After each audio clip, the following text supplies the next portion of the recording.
Yo, what is up guys? I'm here hitting you up with a new Etheria restart video.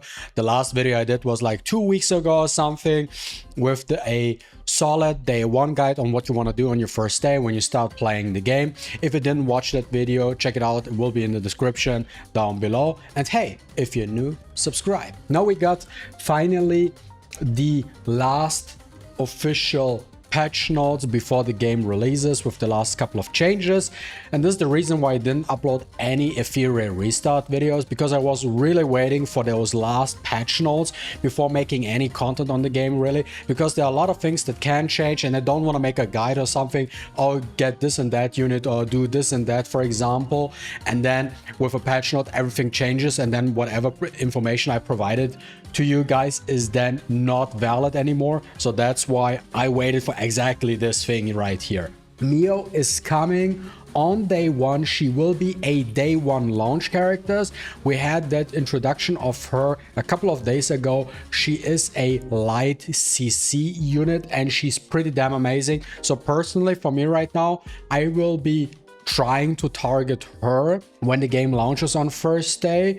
Hopefully I can get her and other units as well, but she's like very good. You can use her in literally all kind of PvE, PvP. Ember track will be a huge part. The farming grind will be a huge part where you can just throw her in, and she works in literally, because of her typing and everything, she works in every single team, and that's why I'm trying to get her. And she's also an easy target to use lattices at the beginning just for a skill free, but that we can deep dive in a different type of video. But I'm super excited. Hopefully I can get her, because I feel like she makes you, especially in the early game, she makes your life a lot easier. And then later down the line, when we're getting to the late game, to the end game, we're trying to get your speed teams and stuff like that, where you do like super fast kills. This is where you can phase her out slowly and then use her for specific content. But in the early game, I feel like she's a unit you can throw in every single team and she works perfectly fine. Now we got a little bit more information about Makoto, which is the new unit. She's a SR unit and she's wielding Dispel as her spear and counterattacks as her shield.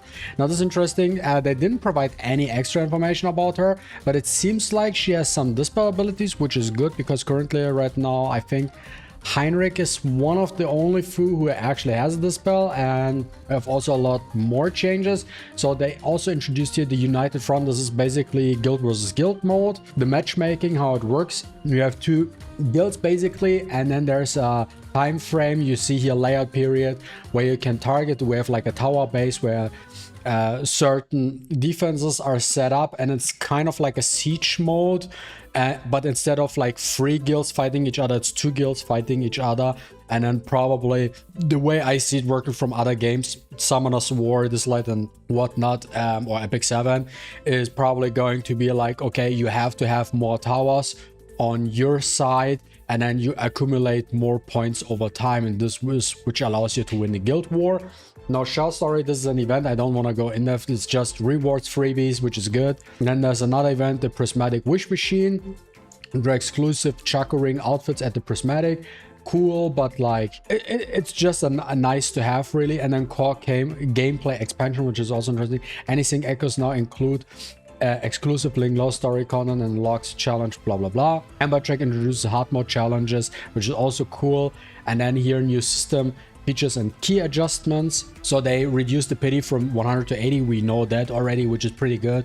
In my opinion, makes life a lot easier. So on average, you're probably getting around your we actually did a simulation. We did a simulation on how often on average when do you get your SSRs, and on average on your 46th summon you should get an SSR. This is like the average. 46th summon is where you get it. And then policy can now be filtered. Now we can finally actually look at what we pulled. When did we pull an SSR the last time? So this is also something which was needed. We didn't have that. Now we can actually track and see, okay, when is probably an SSR going to appear in the banner, right? Added Hydra voucher as purchasable item, allowing players to buy sufficient vouchers at once for continuous in-game bundle. This is whatever. Also added a region protection period for Summit Arena, matching players only. So this is also interesting. So in the first 2 weeks of this game, you can only match if you're like living in EU, for example, like me, for example. You will only match people in the EU region. You will not launch match with people in Asia or in America. Added a ban protection mechanism for Summit Arena matches where both players are above Diamond 1 rank, enabling pre-ban of 1 Animus and ban protection for a 3rd Animus. I think there's nothing really we care about with the launch of the game. Obviously this will be a big topic for us moving forward playing this game, but I feel like for the first 1 or 2 weeks of this game it's not that big. Like, we're going in, do like some fun stuff and just trying to get the rewards, but we're not gonna go hardcore in Summit Arena just yet. Added attribute bonus preview is like whatever. Added early exit settlements rules for Infinity Train, allowing players to claim rewards based on the current point stage upon early exit. Added language stuff, and yeah, some nice adjustments. And they also added private messaging, which is good because like we also like to talk in-game, right? Because we're not always on Discord or something like that, or other mediums. So this good. Also appearance outfit adjustments. They made some adjustments to the outfits. It's like whatever in my opinion, so I'm not gonna deep dive into that. But now this is here the big thing, combat balance adjustments. Here, combat related adjustments. Animus units ascend to 5-star and 6-star will each gain an additional 5 points to the base speed attribute. In my opinion, this is huge. This could make or break a lot of different things as well, but I think also like for PvP it doesn't really matter too much, because since this applies to every single unit anyways, is at some point you have every single unit or most of the unit, but you don't have a disadvantage from it. But where you get an advantage is in PvE, because this helps you out, especially at the beginning of the game. You lack speed and so on and so forth. This at least allows you to gain a little bit extra speed, which helps you to set up your the right rotation or whatever it might be what you're trying to achieve. Changes to the Animus itself, and here they mention the following adjustment reflect the final effect changes at max skill level 5. Now I looked at these already. Interesting enough is if something is red, it's a buff. If something green, it's a nerf. Interesting. So Chloris got a buff. His damage increased by 80%. You will see how this plays out. He already does really good damage, but this probably makes him even stronger. Then we have Veronica. Veronica has now an interesting change and might be now a target for a lot of players out there. Probably more for PvP than for PvE, but she used to have like with an 80% chance to steal all of the target's buff. I think that was a nerf from 100 to 80% down, but here now then has a 50% chance, which was originally, now changed to 100% chance to spread all of her buffs to all allies. So she's basically stealing the buffs and then applies them to her own allies instead of 50% now being 100%. So if you, for example, steal immunity from a unit, now all your entire team is getting now immunity buff. Now this is extremely huge. Now it's not a gamble anymore, it's guaranteed. If she steals, you get whatever buff she's stripping, right? So huge unit. You might want to look into her. Then MaTeIRiA got a buff as well. Skill cooldown reduction from 5 turns to 4 turns for her skill 2, and her skill 3 got a slight buff to her healing. I don't know if it really changes much about her, but that's for that. And then for Xiada, her S3 increased her 80 damage from 80% to 90%, and we looked already at the numbers, and Xiada late game or end game actually provides some really good damage, works really good, and that 10% damage buff is actually really good for her and can actually change a lot of different things. Then Tiamat actually got a nerf. Her recovering went from 30% down to 10%, which is a huge nerf, and each stack of blood buff increasing healing received by 4% to 3%, up to maximum of 20 stacks and cannot be dispelled. Now this is also huge if you think about it. Now the healing received effect changes from 80% basically, because 4% times 20, so 80% to 60%. So that's 20% nerf as well. So she will not be able to self-sustain as much as before. She's still gonna be viable, but she will not be as oppressive as she was before. Now Rahu got also buff, damage increase buff, then defense stack buff, slight defense buff, and also here the basic attack damage output increases by 1% up to a maximum of 40%, so a 10% additional defense stack, so he does get more damage. Ling Lao also has a 75% chance now to purify one debuff, and if the target has no debuffs, I has a 75% chance now to apply Well Prayer for 2 turns.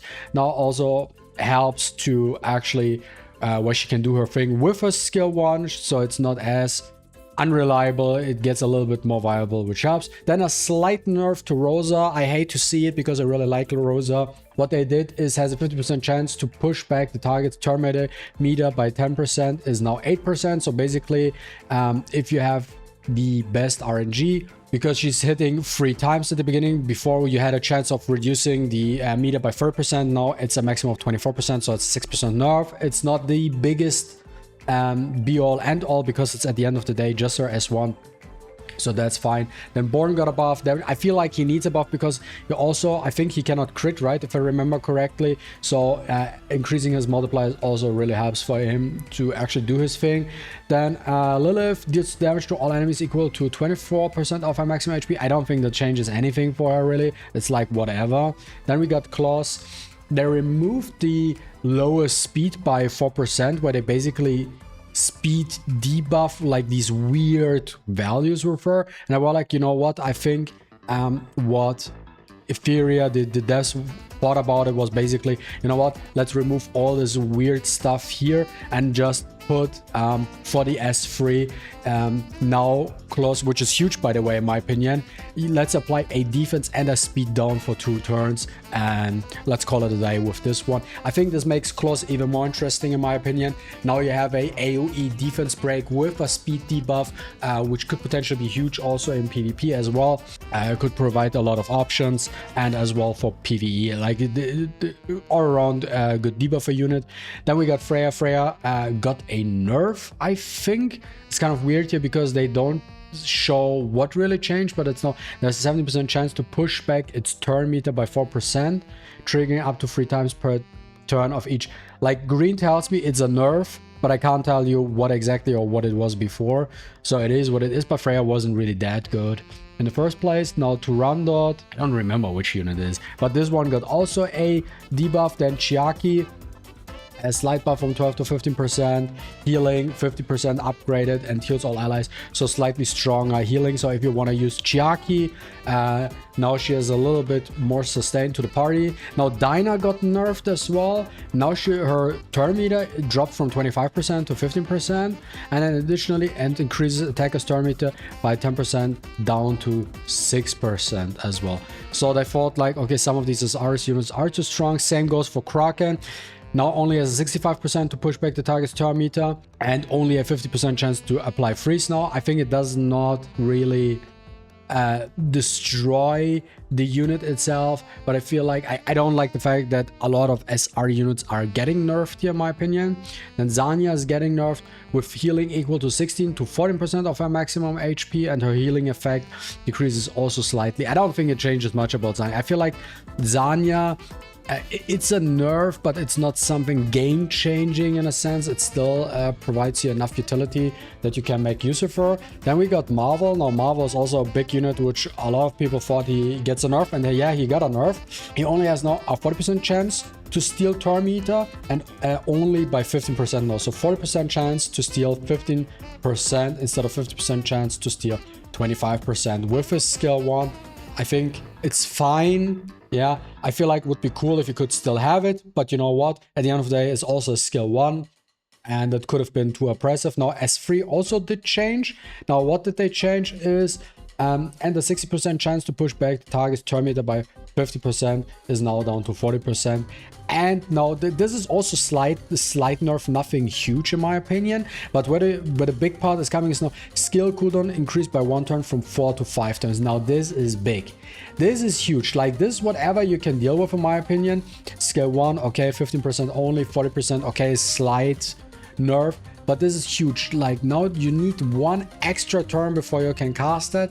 Could change a lot of things. I don't really think it changes much, maybe in terms of PvP if you plan on using him in PvP, because of the end of the day, either you have such long fights anyway that you can still make use of it, or the fights are so super short that you can cast that skill 1 time only anyways. So we gotta have to see, but for like PvE purposes, this is a huge nerf. But yeah, we have to wait and see, but still I think he's still viable nonetheless to use. Then we got Victor. For every 10% of HP loss, increase damage dealt by 15%, 9%, and reduce damage taken by 6%. Now he got a heavy, I would say, damage loss because they nerfed his damage output. We gotta wait and see how it actually looks like when the game launches fully. Then here they fixed an issue.